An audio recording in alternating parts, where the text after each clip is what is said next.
Hi there, welcome to LALATAT.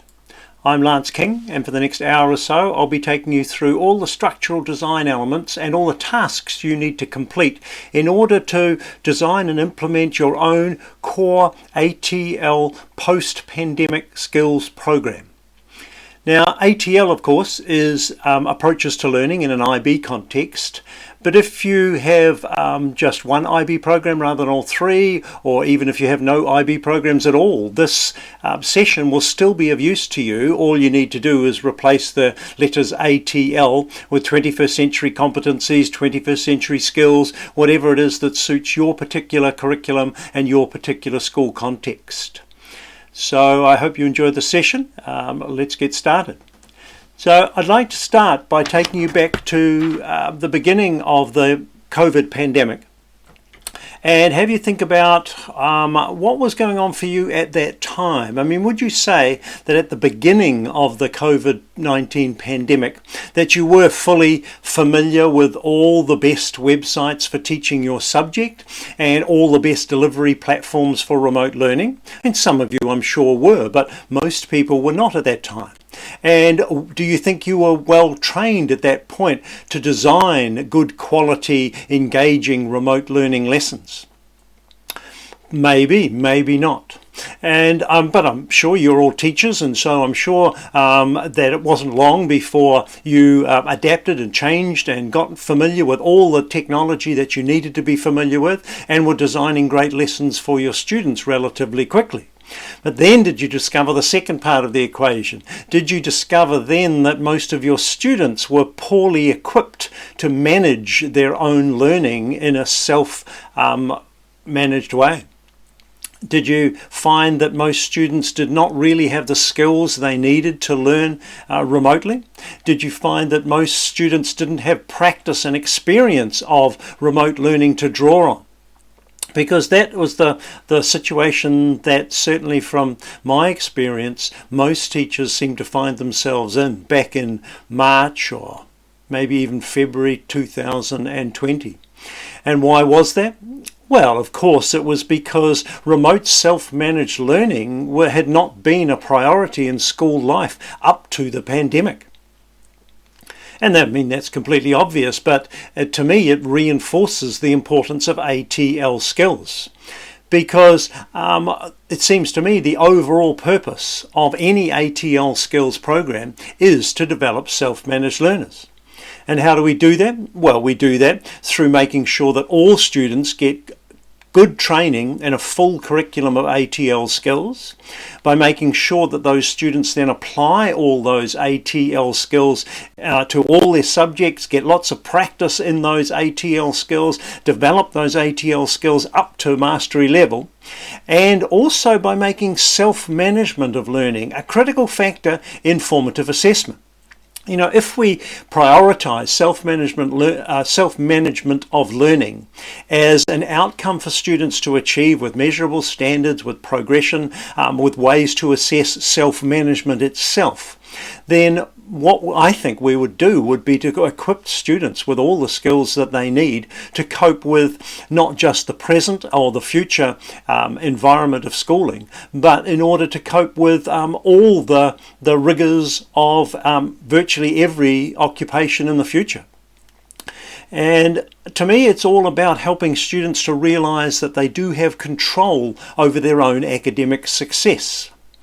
Because just think about it, in your class at school, what do students actually have control over? You know, do they control who they're taught by, or what they're taught, or where they're taught, or when they're taught, or how they're taught, or who sets the test, or who marks the tests? Of course, they don't control any of those things, do they? And for some students, this can lead to a great feeling of helplessness, of not being in control of the outcome of their academic work, of not being in control of their own success. And of course, in a post pandemic environment where students are learning a lot more by themselves at home, as well as hopefully doing some of the work in class, these factors become more and more important, because the student at home, the student learning remotely, one of the things that affects them, of course, is just simply loneliness. And in order to help them realize that they do have some control over their own learning, I think we've got to focus them on the critical factors. And to me, there are only two critical factors that students actually have control over in their own learning. And one is how much effort they put in. Of course, we're always trying to get students to put in more effort and to engage wholeheartedly with every subject, and to varying success, I'm sure. But the second thing that they have control over, that often they don't even realise, is how they apply that effort. In other words, what strategies they use for all the process elements of learning in a modern context. Things like time and task management. Do they have the best strategies for time and task management? Listening and concentration. Have they ever been taught how to listen well and how to focus and concentrate? Note making and summarizing, shrinking information down, pulling out the key points in a way that actually helps them to develop further understanding. Reading for understanding, critical reading, analysis of text as they're reading it. Remembering well, simply storing information, storing knowledge so knowledge can be turned into meaning and understanding. Setting and achieving goals, dealing with pressure and stress, and what I call failing well. And these are just a small sample of the techniques and strategies that students need in order to cope with and succeed in a modern academic environment. And of course, these are all ATL skills. So my key point is that any ATL skills program is all about focusing students on factors to improve success that are in their control, with an aim, of course, of developing successful self-managed learners. So it seems to me that the lessons from COVID-19 that all schools need to implement for the 2021 to 2022 school year are simply that teachers obviously need comprehensive training in how to design engaging remote learning lessons for all their students that utilise the best online resources available. And teachers need to become very familiar with every website that teaches their subject matter and every delivery platform that they can use to do that, and every remote assessment tool and all the tools necessary, both the free sites and the paid sites. And in the past, this may have been something that schools were a little bit reluctant to engage with, paying money for online services. But these days, schools need to invest in subscriptions for all their teachers in all the best subject delivery sites and delivery platforms. And students, of course, need to master all the ATL skills that they need for effective remote self-managed learning. And I think becoming successful self-managed learners needs to be a top priority for all 2021 to 2022 students. We don't know what the end of this pandemic will look like at the moment, and we don't know what schooling will look like after that. But I think we can all guarantee that remote learning will be a much bigger part of school life in the future than it has been in the past. And so preparing students for that world, enabling them to gain the skills they need to be confident and competent self-managed learners, I think, is the critical lesson that we can all take away from COVID-19. So what are the biggest difficulties for teachers in teaching ATL skills in normal subject lessons? Well, it seems to me that the key questions are how to focus students on specific ATL skills within lessons, not the general getting them to communicate and getting them to collaborate and getting them to do a bit of research, but actually zooming in and focusing on particular critical skills like effective searching, like building a good evidence-based argument, like giving and receiving feedback, like listening well to others, like contributing to a group in a way that encourages others to contribute as well. The specific ATL skills, how is it possible to focus on specific skills within lessons? That seems to me to be a critical question. Also, how to get students to transfer ATL skills between subjects. They might learn really good group process or really good developing critical arguments in one subject, but how to get them to move those ATL skills to other subjects, because sometimes they see them as being linked to specific subjects, and that transfer is going to be critical to enable them to increase their efficiency and effectiveness in every subject. And how to get students to reflect on and engage with the development and improving proficiency in all the ATL skills so they can get to the mastery level that we're aiming for, to where the skills are inculcated at a level of unconscious competence, where they don't no longer need to consciously think about how to utilize the ATL skills. They're just a natural part of their learning. And why are these the critical questions? Because it seems to me that most teachers are subject experts rather than necessarily learning process experts. And I'm not trying to be critical of teachers, but I was once a teacher of specific subjects, and I know the focus on the subject matter was always my primary focus. And trying to get students to focus on the process of learning was secondary to my need to cover the content, to get the key concepts and ideas across. And so it seems that when teachers are incorporating a focus on ATL skills in a conventional subject lesson, what tends to happen is that students will be inclined to focus more on the gaining of the subject knowledge, understanding and concepts rather than the ATL skills. And because the subject matter, the concepts, the understanding, those are the things that they know are going to be assessed, they're going to be tested on. And so those are usually their primary focus. And how to help them move to a dual focus, both on the subject matter and the skills they're using to understand and learn that subject matter, that's the critical task for teachers, it seems to me. It all comes down to our teaching methods. How do you teach ATL skills? From my experience, there are two predominant methods of teaching ATL skills. The first is teaching explicitly. Now this means teaching the ATL skill itself and not being too concerned about the material that the ATL skill operates on, to try and get the students to focus just on understanding how the skill operates and getting them into an ongoing feedback loop of improving their own proficiency in that skill, and doing that before they apply that skill to their normal subject matter. As I said before, if we blend together ATL skill development and subject learning, what tends to happen for many students is they focus more on the subject matter itself rather than the skills. So explicit teaching is a method that can be used to focus students on gaining proficiency in skills and then applying those skills in the subject context. And this, in fact, has been my life for the last 25 years, is going to many schools around the world and running programs for students.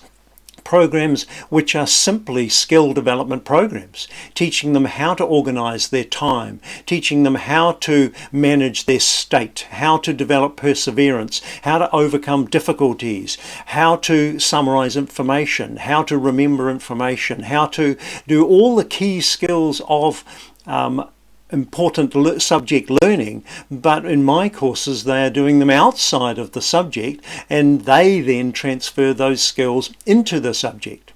And that has been my life. If you're interested in finding out more about that, you're welcome to look at my IB conference presentation from November 2020, which is available on YouTube. You could photograph that slide there if you're interested. And the point being that students I find, is once they realise that improving the skills of learning actually improves their subject grades and results, then they are intrinsically motivated to transfer those skills. And it's about applicability. And it seems that explicit teaching is actually a viable method of getting students familiar with skills, and so that they can then transfer those skills into a subject context, which leads to, of course, implicit teaching. Implicit teaching is when students are practicing and developing ATL skills within a subject context. And this, of course, is the aim of any ATL program. The aim is not just to get good at ATL skills. The aim is to utilise all those skills across all the subjects. I'm just suggesting that it's possible to learn an ATL skill out of context and then use it in context as a teaching methodology. I think both these different ways of teaching are useful. I guess the best way of learning about how to teach ATL skills is to utilise the example of others. So I've got here for you 3 very, very short video clips that you can watch, and you can get some ideas of how ATL skills are taught by other people in other different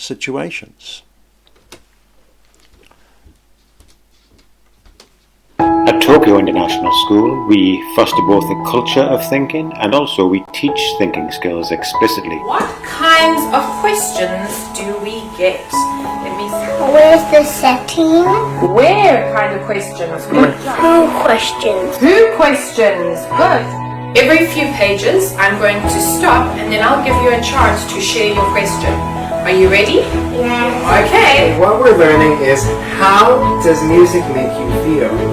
And how we are learning is by thinking and making connection. And then listen to this song right now, and I want you to think about how it makes you feel.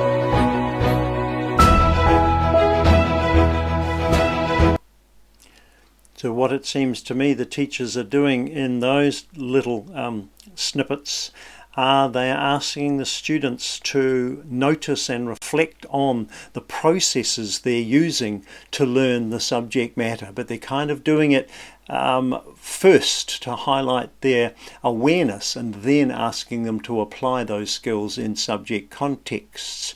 That's at the PYP level, which may be much easier to do that, but we've got lots of other examples. Have a look at this one from Helsinki.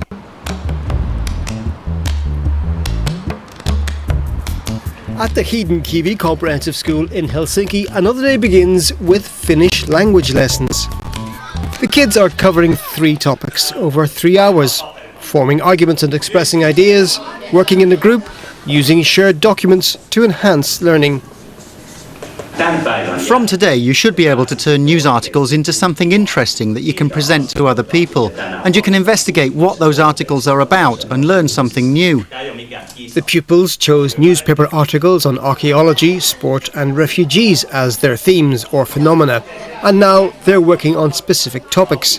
The emphasis shifts from reproducing facts to using facts. We're writing things about refugees. We've read a lot, but we also add some stuff. Thinking skills, ICT skills, skills for working life, skills to survive in multicultural contexts. These are the priorities of the new Finnish National Core curricula. The OECD call these changes the most outstanding education reforms on an international level. So what did you notice there? It seemed to me that the whole lesson there was on developing a good evidence-based argument, and the students were encouraged to choose their own topics in order to create an effective argument, which is necessary in virtually all subjects. And so obviously that skill of creating an argument could then be transferred into more conventional subject areas. And this third one is on design thinking in the United States.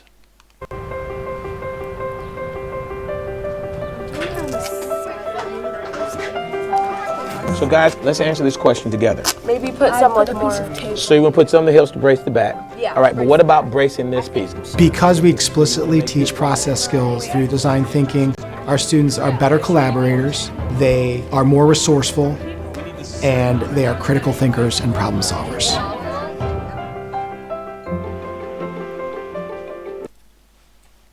Very short clip there, but what that was showing was that by teaching what they call design thinking, they're actually teaching collaboration skills, communication skills, they're teaching research skills, and they're teaching critical thinking skills.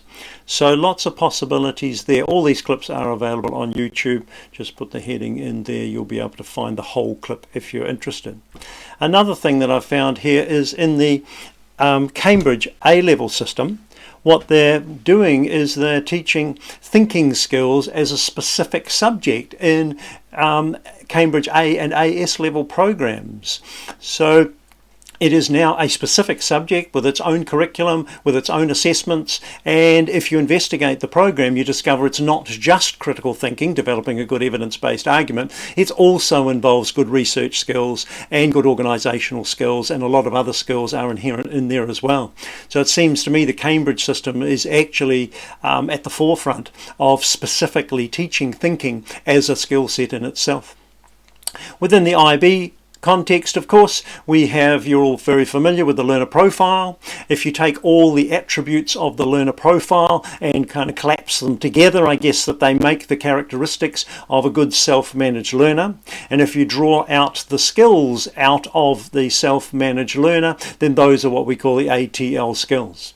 And of course, we have the 5 ATL skill categories of communication, social, self-management, research, and thinking, which operate across all IB programs, across all levels. The categories of ATL skills remain the same, but in different programs they have been elaborated in slightly different ways. In 2010 I was asked to develop these categories into a more comprehensive system for the IB, and I designed the MYP 10 cluster framework, which you're probably familiar with.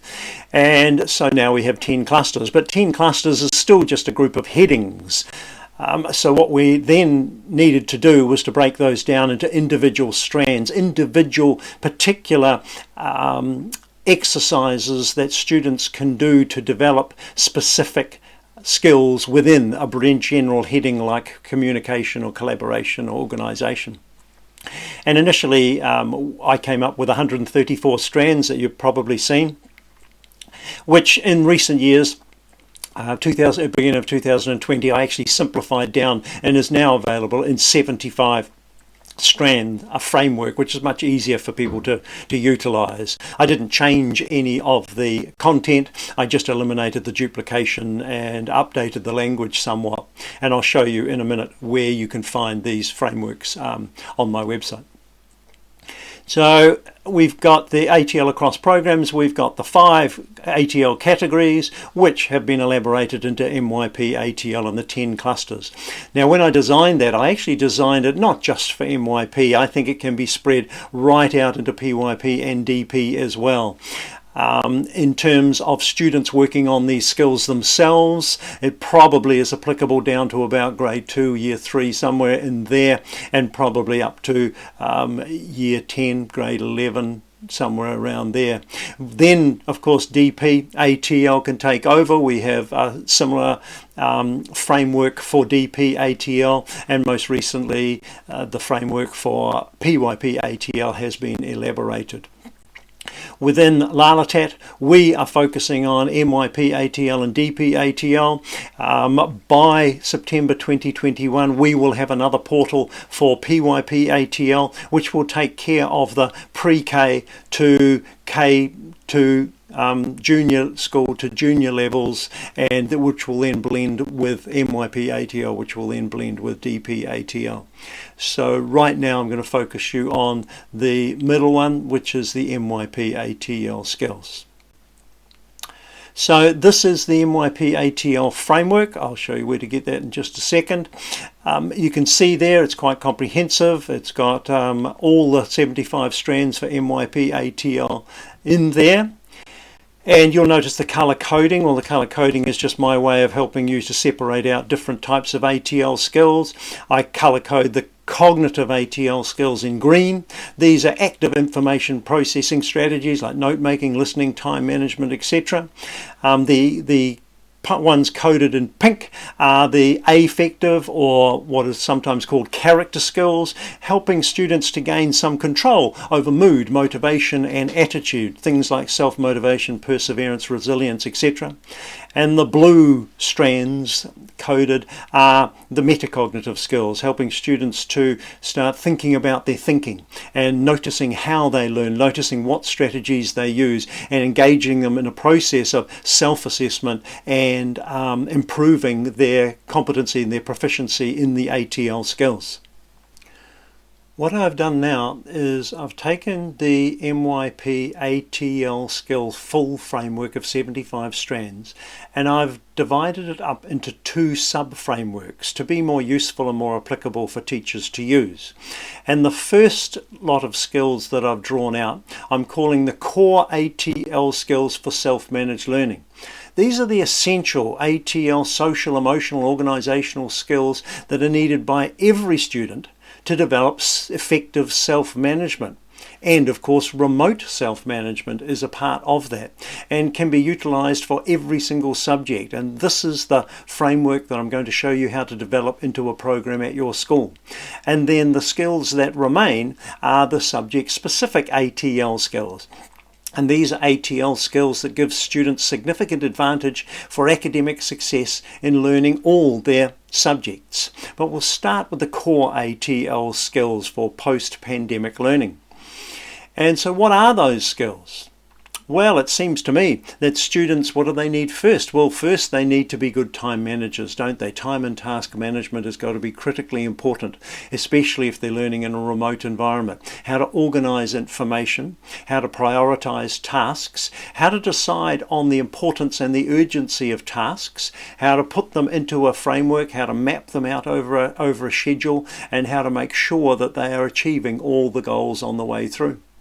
And in order to do that, of course, then they need some of the affective or character skills. Things like, how do I overcome procrastination? How do I learn how to persevere? And what is my self-motivation strategies? Effective learning, especially in a remote environment, is an intimate blend of cognitive and affective ATL skills. Then next, maybe setting up the study environment at home. How can we help students to set up their room, their study environment, so it best meets their needs and also eliminates distractions and enables them to focus and concentrate? Those are critically important factors. Then they're going to need how to set up and maintain good quality digital online collaborations with other students, and how to form study groups to support each other and help each other to achieve academic goals. They're going to need to know how to write goals and how to set goals, but in a way that actually gets them to achieve those goals. It's very easy to teach children how to write goals, but how to teach them how to put in place all the steps they need to achieve those goals is a whole nother level of ATL skill development. I think that in a post-pandemic COVID environment, I think self-assessment and peer assessment, of course, but I think self-assessment has got to take a real priority. And self-assessment is a whole set of skills in itself. I think absolutely critical, because learning how to judge the quality of your own output and judge that quality accurately has got to be the key aspect of self-managed learning that enables a student to judge their own performance so that they can then improve that performance. And going along with that, of course, is how to learn from mistakes and how to do what I call fail well. Effective searching and researching, information finding, seeking, searching, comparing, contrasting, validating, verifying have got to be key skills as well. And along with that is going to be referencing and IP and copyright rights and how to build bibliographies. Then summarising key points from all media, from written and video sources, is going to have to be an absolutely key skill. And probably the last one that I consider to be vital is to develop evidence-based arguments and how to put those together into a format that then can be presented either written or video or multimedia format for teachers to view and other students to view. So to me, that's the core group. And if you put all those skills together, they make up the skills of self-managed learning. And in order to put those into practice, students need lots and lots of practice at managing their own learning.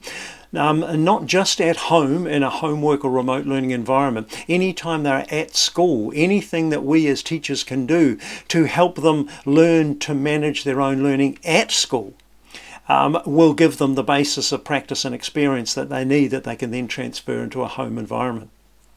So that's my basic set of strands for post-pandemic self-managed learning, and there are actually 18 separate strands in that. And I have drawn these out and put them into a framework, a spreadsheet that you will be able to work on in this workshop. These frameworks can all be found on my website. So you need to go to taolearn.com, and in the top bar you'll see the headings. Go to the ATL resources page, scroll down that page, and you'll find all the frameworks you need. So you'll see there the full framework for MYP, and you'll see the MYP Core ATL Skills for Self-Managed Learning framework. This is the framework we're going to use, we're going to expand, we're going to put a lot of effort into. This creates the basis of the post-pandemic ATL skills for self-managed learning. This is the one we're going to use. So this is the one you need to download and have a copy of for the tasks I'm going to ask you to complete in this workshop. You'll also find there what I call the MYP subject specific skills, which is all the skills that are left out of the full framework that weren't taken out into the sub framework of core skills.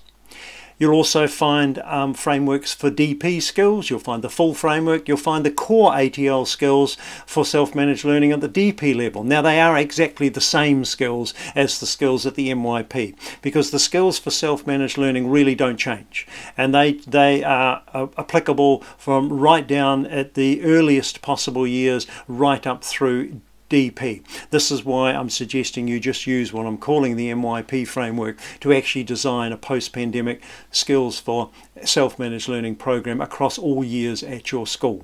And you will find the DP subject specific skills there as well. So those are all the ATL skills frameworks. Now what myself and a group of IB experts and programmers and coders have done through most of 2020 is to take all the possible ATL skills and create exercises for teachers and for students to use to learn every single possible ATL skills. And these are now housed on LALATAT, which stands of course for Learning About Learning and Thinking About Thinking. Now by now you will have logged on, you will have got your tokens, you will have logged on, and you'll probably have ended up on the MYP portal, which looks like this. So if you're very unfamiliar with LALATAT, if you haven't really gone in and explored it yet, then the place to go is up here. You click on these three little buttons here, and it brings up this list here, and you go to the help library. And in the help library you will find some general information on how to utilize the website, but probably the best place to go for useful information on how to use it is the video section.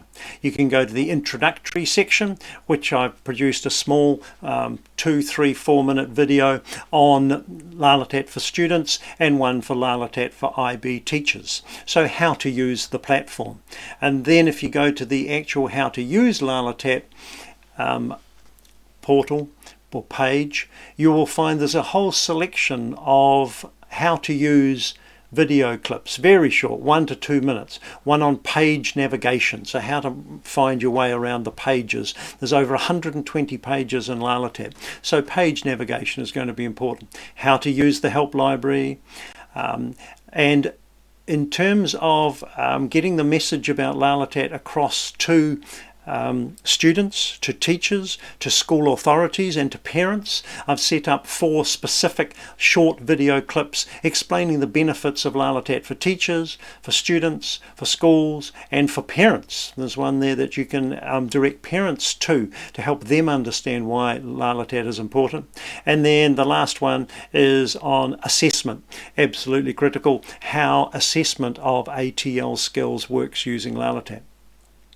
And then further to that, there's another section called Learning and Teaching, where I have actually set up short video clips on how to use LALATAT to set up digital groups for remote learning, for time management for daily tasks, for time management for assignment deadlines, for overcoming procrastination, writing scientific reports, writing business reports, designing and delivering presentations, considering ethical, cultural and environmental implications, etc., etc. And I'll be adding to that as we go along. So that's where you need to go and look at these very short clips to show you how to use LALATAT. But getting back to the portals, a portal is just a collection of skills for a specific purpose.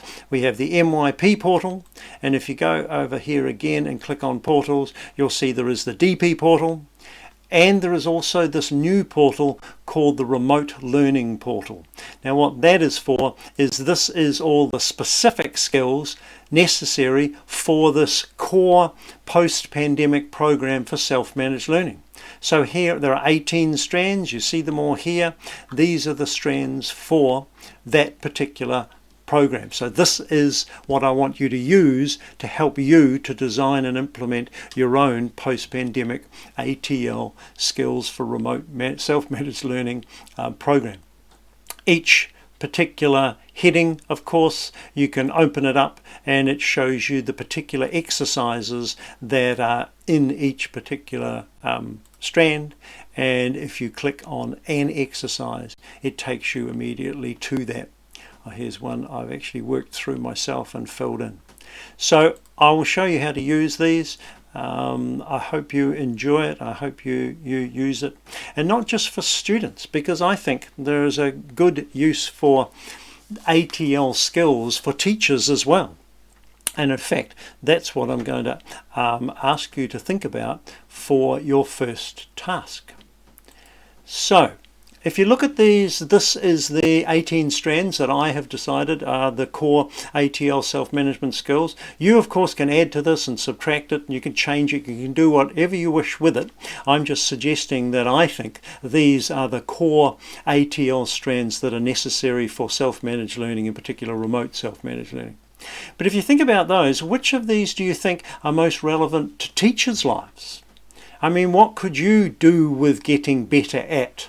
It seems to me the 2 top ones, the time and task management and overcoming procrastination and learning to persevere, have got to be critical skills, don't they? And what I'm asking you to think about is, how could you improve and develop those 2 particular skills? Would that be a useful thing to do for yourself? And then maybe transfer those same skills to your students.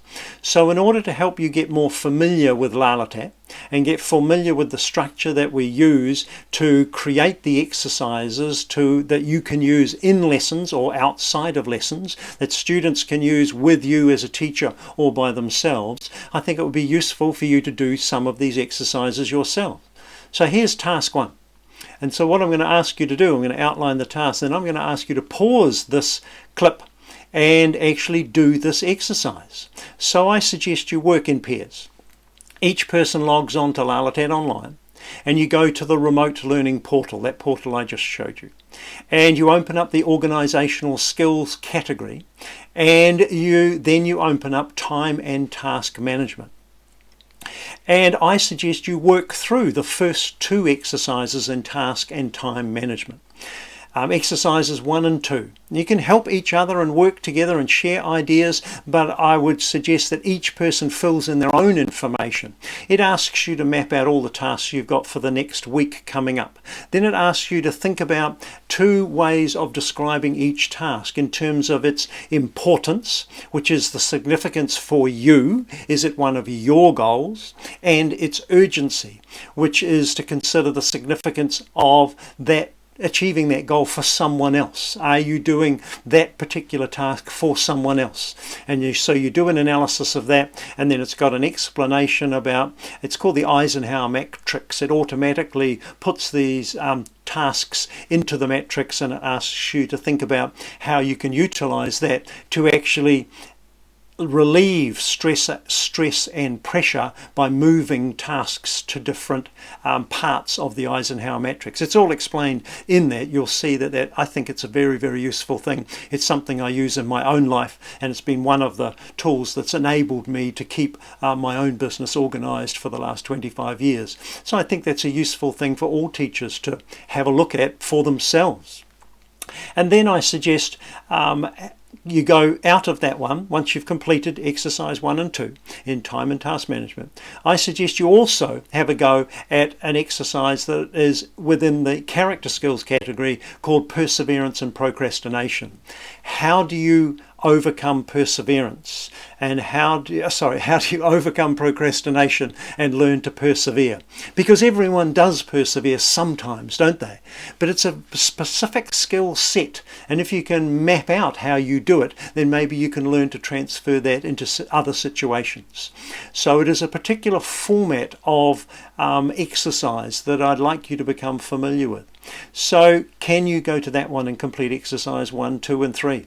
You've got 30 minutes. I'll put this up on the screen. I suggest that you pause this video at this point and you do these exercises so that you become more familiar with how to do this sort of work. Okay. So now, having completed those exercises, you will be a lot more familiar with some of the structural elements of LALATAT, and you'll be thinking how you could possibly transfer those exercises to your students, because that's what we're aiming to do, isn't it? That's the critical thing. Now, ATL skill development is an interesting subject that's been studied by many people, and it seems that skill development in all forms, whether they're cognitive, affective or even physical skills, follows a similar pathway. Now this is based on work of researchers like Abraham Maslow and John Stevenson, and more recently Dreyfus and Dreyfus. If you're interested in skill development from a theoretical point of view, look up those references. But generally, most people agree that you could say that there are 4 stages of skill development, which go through the novice stage, where someone's only ability is to notice a skill. They can pick it, they can know what it looks like, but they haven't yet learnt to develop it. Then they learn how to copy that skill. When someone else does it alongside them or in front of them, they can copy that performance. Then they start to learn that skill themselves. They break it down into small tasks, small parts. They learn each part separately. They get more competent and more competent at each part. They start joining the parts together, and eventually they get to the point where they can demonstrate the skill to others on demand. And then the final stage is a stage of mastery, of where they're able to possibly teach others the skill, or at least share with others, and that's what we call the expert level. Now, in terms of a teacher teaching skills, it seems to me that the novice and the learner can just about be collapsed together into a stage that I call introduce. In the introduce stage, from a teacher's point of view, what you're doing is you're bringing the skill to the attention of the students for the very first time. You're helping them understand what the skill is about, why they need to use it, and you're helping them get started on being able to recognize it and to start to get engaged with using that skill. Then we bring them to the practice stage, where they are utilizing the skill in different contexts and getting better and better at the skill. And the last stage is the mastery stage, where we're helping them to reach that level of mastery. And if you think about that teaching framework I talked about before, the explicit and the implicit teaching methodologies, it seems to me that explicit teaching is the kind of teaching methodology that you might use for the introduce phase of a skill. The very first time a student comes in contact with an ATL skill might be a good opportunity to use an explicit method of just focusing on the skill itself, not particularly relating it to any subject area, just focusing on the skill to help them understand that the skill operates across all subjects. And then the practice and moving towards mastery levels, an implicit teaching method is much more useful, where you are helping the student to utilize the skill in different subjects to hopefully reach that mastery level. So for each particular aspect, there are questions to be answered. So you've got to think about when and how will each ATL skill strand be introduced. And the key thing to consider is that each skill needs to be introduced when it's first needed to be used. There's no point in introducing a skill to students if they're not then going to use it in their subject lessons. So you've got to think about when is this first going to be used.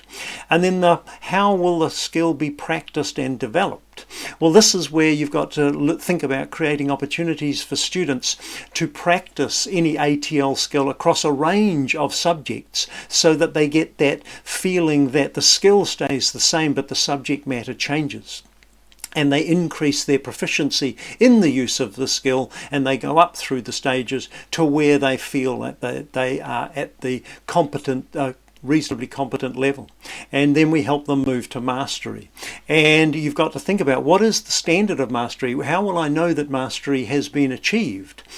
And my definition of mastery is independent use. And so I think mastery is the highest level of independent ATL skill use you expect to see at your school. So when a student is able to use an ATL skill with no teacher support whatsoever, that's the time when they've achieved a mastery. And it's not a theoretical mastery, it's what do you think would be a good standard for that at your school, knowing your students, and at what year or grade level do you think that needs to occur? So those are the questions you need to be considering throughout the rest of this workshop. So task 2, I'm going to outline task 2, 3 and 4 because I think they all go together, and those are the tasks that you need to work on from now on. So first, form mixed program and grade year level groups. So I'd like people to get together in mixed groups, some junior school teachers, some middle school teachers and some senior school teachers, all subjects mixed up, because we need a lot of different perspectives on the parts of this task. Everyone will work together on the MYP Core ATL Skills for Self-Managed Learning spreadsheet. I've shown you where you can get that from my website. You need to download that, take a copy, and in that spreadsheet you'll find 18 individual strands with the LALATAT remote learning portal references in brackets for each one, so you'll know where to find each one.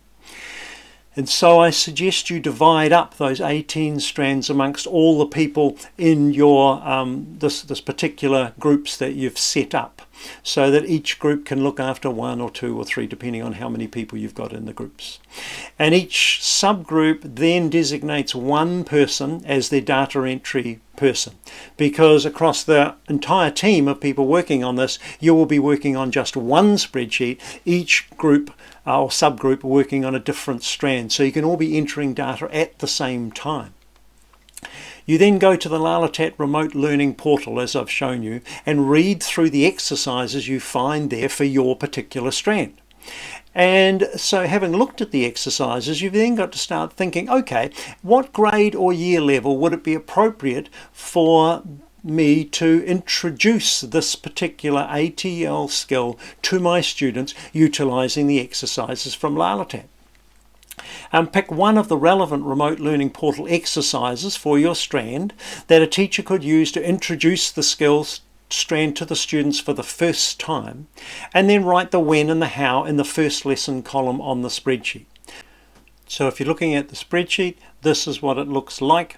You'll be able to see on the right hand side there the first lesson columns, and you're asked to put in the grade and the year level for introducing this skill, and also the particular relevant exercise. So a reference to the LALATAT exercise is all you need to put in there. So then step 2, task 3. Once you've decided on when and how to introduce the skill, the second thing is to think about mastery. Now, as it says, for your group's Core ATL skill strand, read the mastery statement written at the top of the relevant remote learning portal strand page and see if you agree with it. If you don't agree with it, then modify it. It doesn't matter, but I've given you a mastery statement on each and every LALATAT page that you can use if you wish. What you've got to think about is, for whatever it is you decide as mastery for each skill strand, you've got to decide which grade or year level you think students need to achieve that mastery of this particular skill. And you write that in the mastery columns in the skill development section of the spreadsheet. It says the highest performance of the skill we expect to see is, write that in there, and students will achieve this by whatever grade or year level. That's your third task. And here is another picture of the spreadsheet. You see to the right hand side there, you'll see all the columns, and the far right columns are for mastery. And then between mastery and the first lesson, you've got 3 other columns, and that's the last task, task 4. So for your group's first Core ATL skill strand, you've got to use the remote learning portal to find one ATL practice exercise, or develop your own exercise. We're not precious about this. You might read one of my exercises and think, well, that's not bad, but I could modify it this way, I could change it this way. Or one of my exercises might prompt you to think of an exercise of your own. Hopefully we've put enough detail into LALATAT to provide all the exercises you need, but maybe not. Maybe you could want to create your own exercises. That's perfectly fine. So you need to find or develop one particular exercise that you expect a student to be able to undertake at 3 critical points. And you can decide these for yourself, but I think the 3 critical points in a full program IB school would be by the exhibition, by the personal project, and by the extended essay. But you may not have a full program IB school, so you might think of a different place, maybe the end of junior school. Is there something else that the students produce by the end of junior school, which is a great amalgamation of all the ATL skills that could be used to describe, by the time they get to that point, we expect them to. What kinds of things do you expect them to be able to do? And write it in terms of an exercise. We expect them to be able to do this. Second level would be by the personal project, or maybe, if you don't have an MYP program, by the end of middle school. And third one would be by the extended essay, or if you don't have a DP program, by maybe the end of senior school. Now be aware that one of these may also be your mastery standard. In other words, you might have decided that you want students to be at the mastery level for giving and receiving feedback by the time they finish the MYP program. So at that point, by the time they get to the personal project, you will have decided that they need to be able to do a certain thing with feedback, and that then becomes your mastery statement as well. And reference the LALATAT exercises or describe your own exercise at the appropriate grade or year levels in the skill development section. And you can change the column headings to suit your particular school environment and your curriculum. Your aim is to complete the entire table. So I'm going to ask you to pause this video clip again and fill in this table until you've got the entire table completed. If you're in a big group of teachers, this won't take very much time. If you're in a very small group and you have to do several strands each, it will take a bit longer. But I would estimate about an hour to an hour and a half for a reasonable group of teachers should be enough to complete this. So I'll give you one example before you start. Here's example 1. Let's take MYP ATL skill 1.2F, which is take effective notes in class and for study. So you've got to think about, okay, so when would we introduce this? Well, I guess we can introduce this as soon as students can learn to write and create their own notes. So maybe at grade 2, year 3, you might get students to practice taking notes in lots of different ways. One day you might get them to do a mind map. Another day you might get them to write out key points in a linear fashion. Another day you might get them to put notes together, information together into a storyboard. There's many different methods, and I guess in the junior years you're wanting them to try lots of different methods just so they become familiar that there isn't just one way to create summary notes. And then maybe by the exhibition, you want them to analyse all different types of note-making methods and decide on which one is the best one for them, and ask themselves, does it vary by subject? Now in LALATAT we have an exercise for this in the remote learning portal called Making Notes from Text, exercise 1. So you could reference that as being the standard that you want students to achieve by the exhibition or by the end of junior school.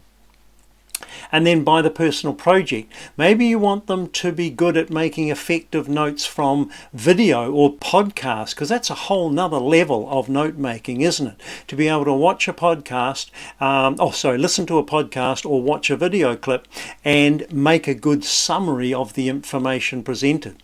So in LALATAT, I've got 3 exercises that help with this. One is called When You Have Control, which is Notes from Presentations, exercise 1. One is When You Have Little Control, exercise 2, and one is called When You Have No Control, exercise 3. And I certainly consider that if students get competent at all 3 levels of this particular strand, then they will be able to summarize and create information in a form that enables them to improve their understanding of the content and remember that content well from any podcast or any video presentation.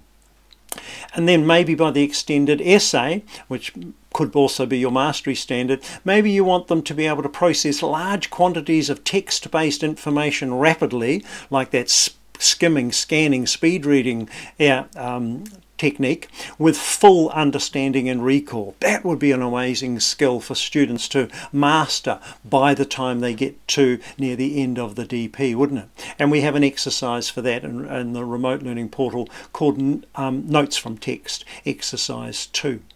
So this is the kind of information that I'm asking you to put into that spreadsheet to design the program that suits your school. So this is the group work task. I'd like you to pause the video here and pause it until you have completed exercise 2, 3 and 4. Obviously you can go back in the video clip to get the details. So task 2 is introduce, when and how. Task 3 is mastery, what's the highest level of performance you expect to see, and task 4 is practice. So I suggest you stop this video clip now and you work on that until it is completed. Okay, so having mapped all those standards out, you now have the design parameters for a complete post-pandemic Core ATL skills program mapped out.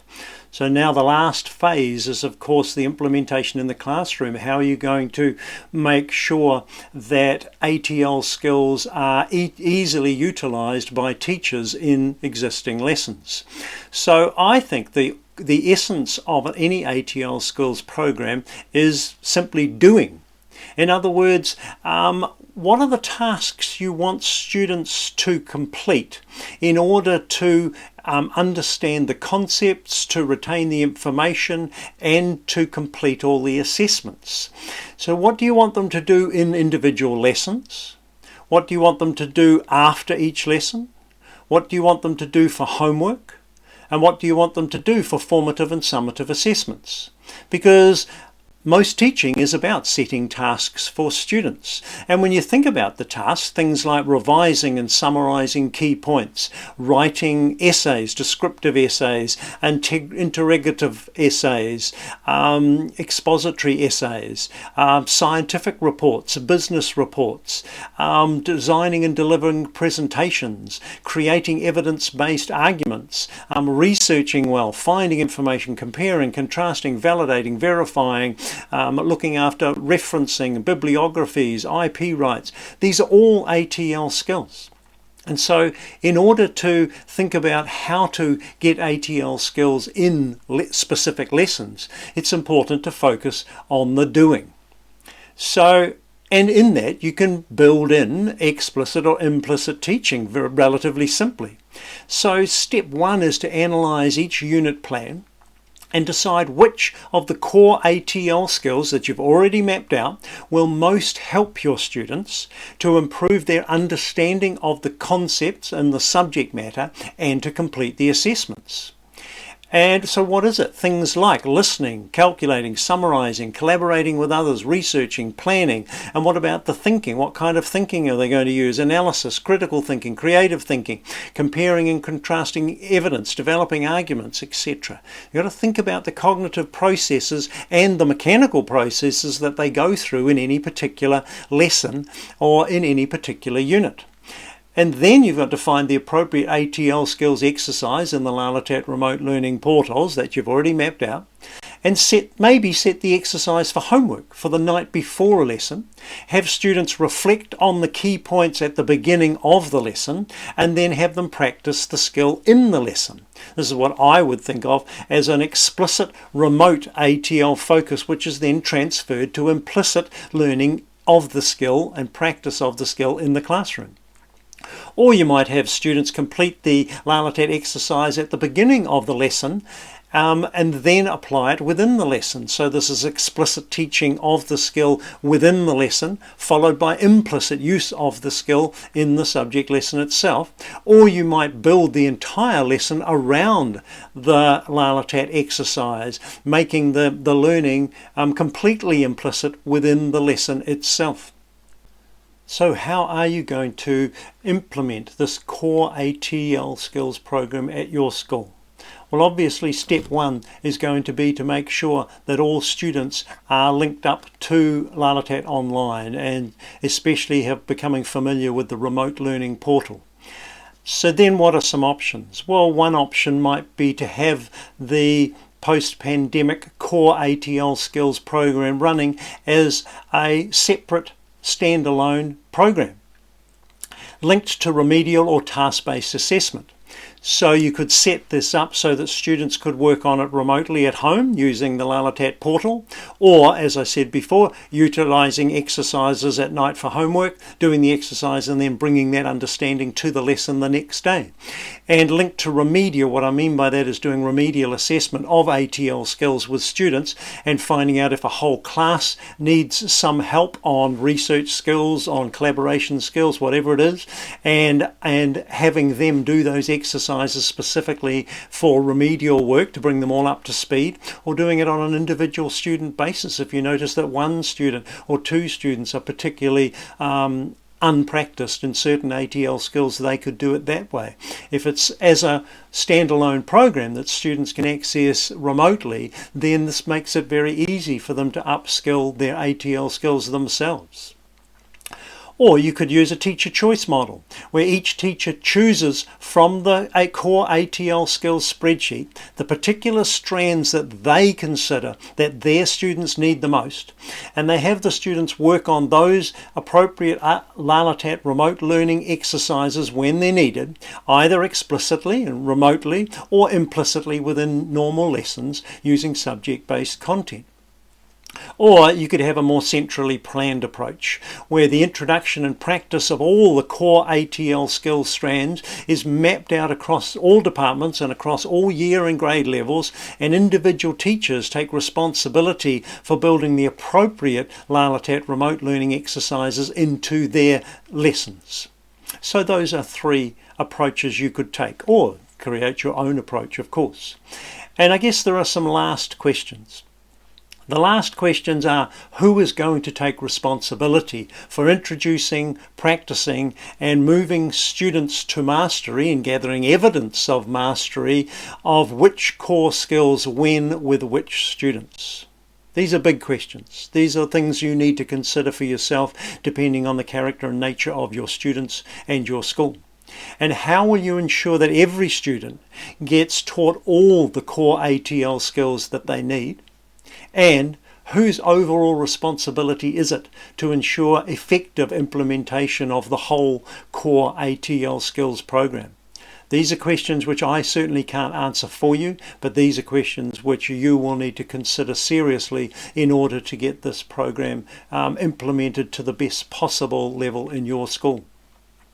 If you have any questions at all subsequent to this video clip, you're welcome to email us. You can email Eric, Bianca and myself, are the content design people for this website. And so you're welcome to ask us specific questions. Any sales information, you can contact Rowan, and technical support is handled through our information service. So I hope this has been useful for you.